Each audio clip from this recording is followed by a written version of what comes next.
Siam Padro. It's a cute one, so I demand. No, over and say that.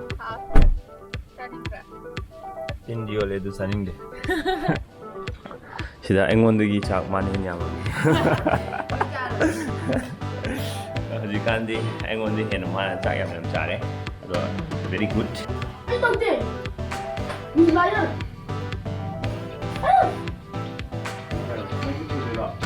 I should fuck it.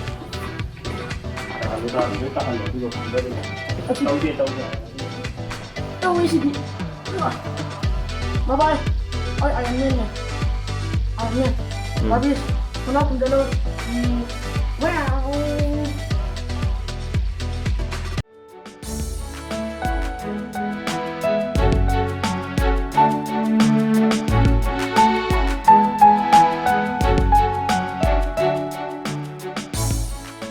Nungtigi abnau je ayuka heg lame ado jiksu abnau lama karan dame nungtigi abnau la kan adum khoida nok na ma cha ma ma dum torme bo ado myam dai sum share tok jarkne jikna sakseng de lere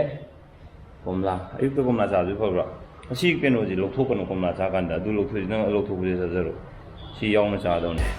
nga thongba ado myam mamangi video su da comment yam phange kamaina morning the kei chai na to evening the kei dinner main chai ha do I can see video da hapta ke ado sit hiring ida sa khan thi ge time lapse okay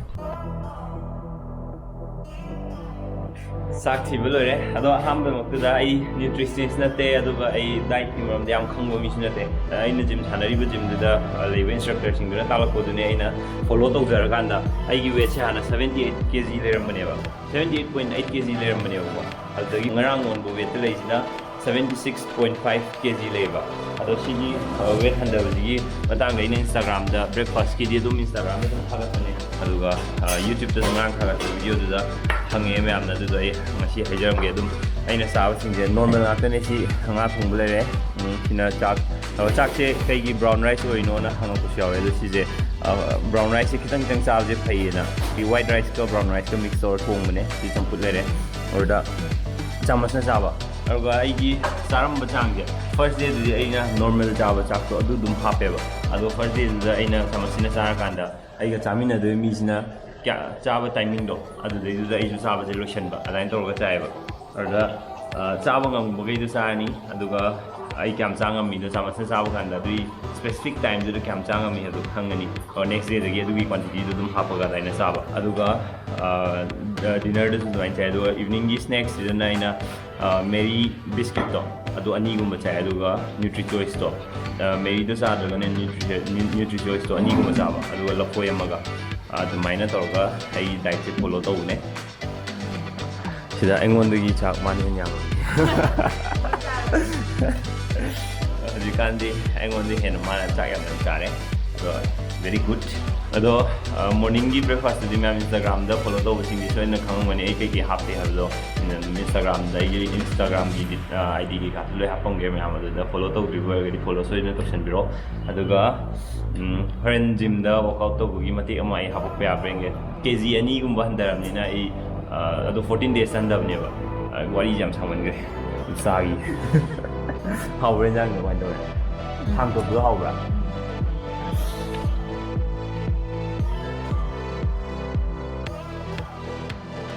Saba loi re, la me ame haji doi je, noi ba handa ge khan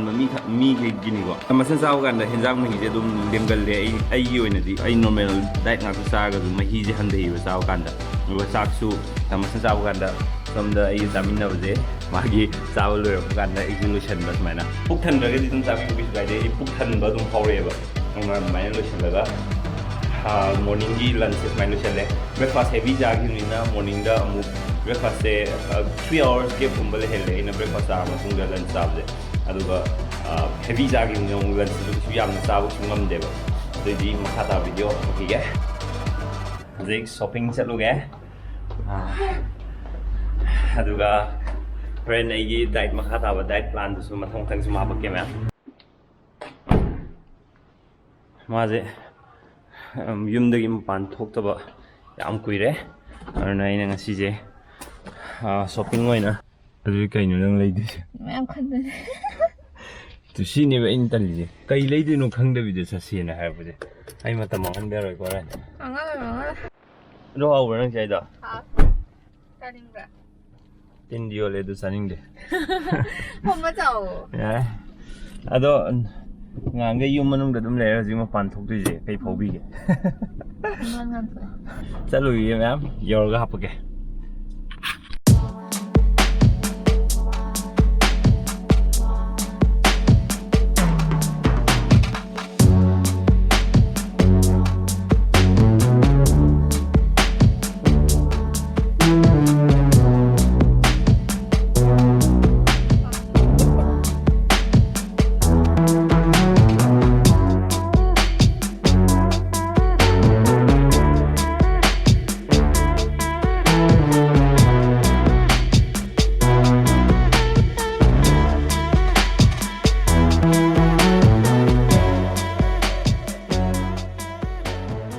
ꯌꯧꯔꯦ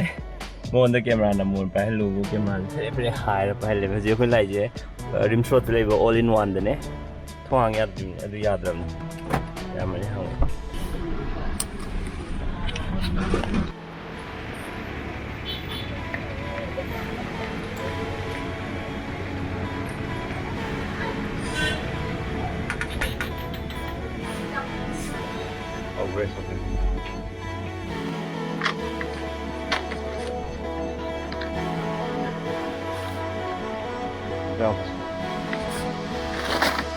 ꯑꯩꯅ ꯊꯥꯡꯉ ꯆꯠꯂꯝꯃꯤꯁꯦ ꯁꯨꯃꯥꯏꯅ ꯇꯧꯋꯦ ꯍꯥꯏꯕ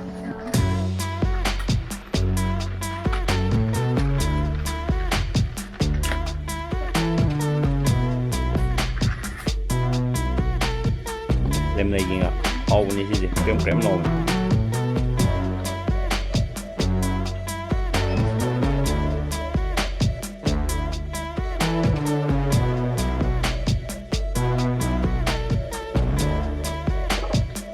ꯅꯍꯥꯟꯈꯩ ꯌꯨꯝꯗ ꯑꯗꯨꯝ ꯂꯩꯕꯩꯀꯣ ꯃꯄꯥꯟ ꯊꯣꯛꯂꯛꯄꯗ ꯉꯥꯎꯔꯦ ꯍꯟꯁꯦ ꯌꯥꯗ꯭ꯔꯦ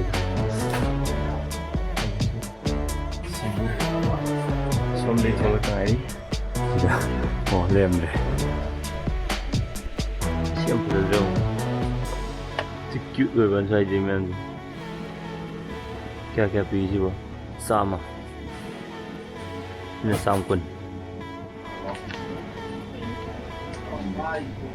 ꯄꯦꯃꯦꯟ ꯇꯧꯔꯣ ꯑꯗꯨꯗꯤ ꯂꯩꯔꯣꯏ ꯊꯦꯡꯛ ꯌꯨ ꯊꯣꯡ ꯍꯥꯡꯗꯣꯛꯄꯤꯔꯛꯄꯩ ꯍꯜꯂꯁꯤꯅꯦ ꯑꯗꯨꯗꯤ ꯉꯥꯎꯕ꯭ꯔꯥ ꯍꯣꯏ ꯍꯣꯏ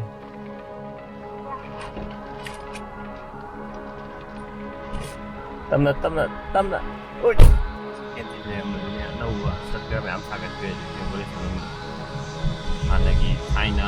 ꯃꯤ ꯈꯣꯏꯅ ꯄꯥꯕꯨꯡ ꯑꯣꯏꯅ ꯇꯝꯃꯝꯕ ꯗꯤ ꯑꯦꯝ ꯀꯣꯂꯦꯖꯇꯨꯒꯗꯤ ꯌꯥꯝ ꯈꯦꯠꯅꯔꯦ ꯍꯧꯖꯤꯛ ꯗꯤ ꯑꯦꯝ ꯀꯣꯂꯦꯖꯀꯤ ꯂꯝꯕꯤꯁꯤꯅ ꯑꯩꯅ ꯈ꯭ꯋꯥꯏ ꯄꯥꯝꯖꯕꯗꯨꯗ ꯎ ꯅꯥꯀꯟ ꯅꯥꯀꯟꯗ ꯎ ꯃꯌꯥꯝ ꯍꯧꯕꯁꯦ ꯁꯤꯁꯤꯅ ꯑꯩꯅ ꯈ꯭ꯋꯥꯏ ꯄꯥꯝꯖꯕ ꯗꯤ ꯑꯦꯝ ꯀꯣꯂꯦꯖꯀꯤ ꯂꯝꯕꯤꯁꯤꯗ ꯂꯥꯛꯄꯗ 76.8 kg ꯈꯔ ꯍꯦꯟꯒꯠꯂꯝꯃꯦ ꯋꯦꯠ ꯈꯔ ꯍꯦꯟꯒꯠꯂꯒ ꯀꯩ ꯇꯧꯔꯦ ꯉꯔꯥꯡꯁꯦ ꯍꯌꯤꯡꯕꯣꯠ ꯑꯃ ꯆꯠꯂꯨꯅꯤ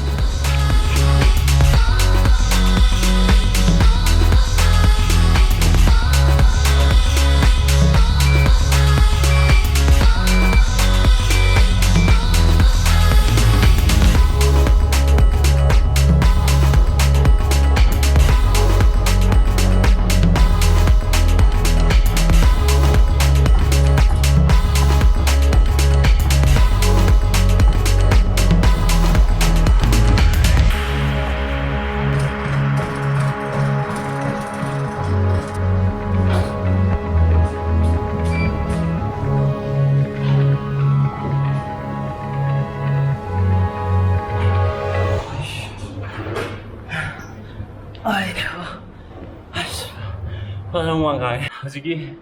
ꯑꯁꯤꯁꯤꯅꯦ ꯑꯩꯅ ꯖꯤꯝꯗ ꯂꯥꯛꯄ ꯀꯥꯟꯗ ꯁꯤꯒꯤ ꯇ꯭ꯔꯦꯗꯃꯤꯜꯗ ꯆꯦꯟꯕꯁꯦ ꯁꯤꯅ ꯑꯩꯒꯤ ꯈ꯭ꯋꯥꯏ ꯐꯥꯔꯁ ꯋꯥꯔꯝ ꯑꯞꯅꯦ ꯁꯤ 10 ꯃꯤꯅꯤꯠꯁꯃꯨꯛ ꯇꯧꯋꯦ ꯑꯗꯨ ꯂꯣꯏꯔꯒ ꯑꯃꯨꯛ ꯖꯝꯄꯤꯡ ꯖꯦꯛ ꯍꯥꯏꯕ ꯑꯃꯅꯦ ꯑꯗꯨꯗꯩꯗꯤ ꯕꯔꯐꯤ ꯍꯥꯏꯕ ꯑꯃꯅꯦ ꯑꯗꯨꯝꯕ ꯈꯔ ꯇꯧꯋꯦ ꯋꯥꯔꯝ ꯑꯞ ꯑꯣꯏꯅ ꯍꯧꯖꯤꯛꯀꯤ ꯍꯥꯏꯕꯁꯤꯡꯗꯣ ꯇꯧꯋꯦ ꯃꯊꯪ ꯃꯊꯪ ꯍꯥꯞꯄꯛꯀꯦ jumping Jack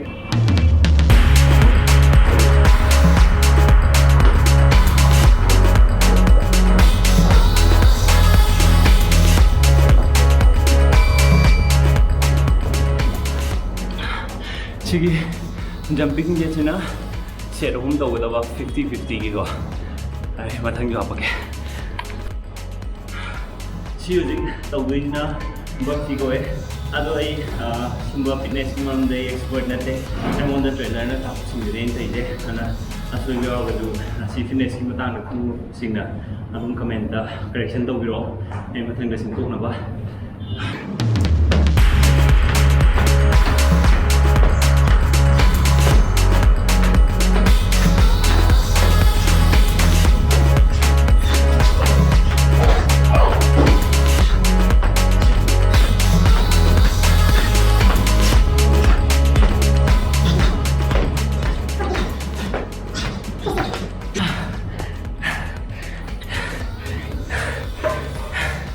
si Burpee ai quite đi wow vợ wow mà bồi em đã hoàng cho mấy này ngasih ka 15 days udah nih atau ngasih box main tau kita almost 2 kg gumban deh bre kalau jadi ini tuh iba Burpee sih mana tuh aja ngasih sih ahum lah tuh bere aduga warm up loh ini aduga si equipment lagi macam kita pai bah hobi nih ada si gini trainer mah ya orang kata usra quite lagi funny nih kale macam video sing si di masa resolution jadi mana video ini ngai biar kadi like subscribe mah di share so itu tahu berapa aduga macam di suggestion so itu nabi berapa thank you caption jam fajar nih train in same or remain the same aja hame amna ai karma gym da sanage na hangdo adale re aduga sigi gym ji fee je go admission gi 500 ne aduga tha gi 800 ne si je prepaid hoige da ba aduga trainer loge ha ga na 3000 rupees sipong pat le bidu ne ma'am bye bye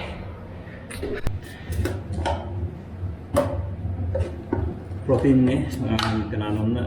gainer ka ge ge hange do ya kazan di khang de si je protein ne di hai mun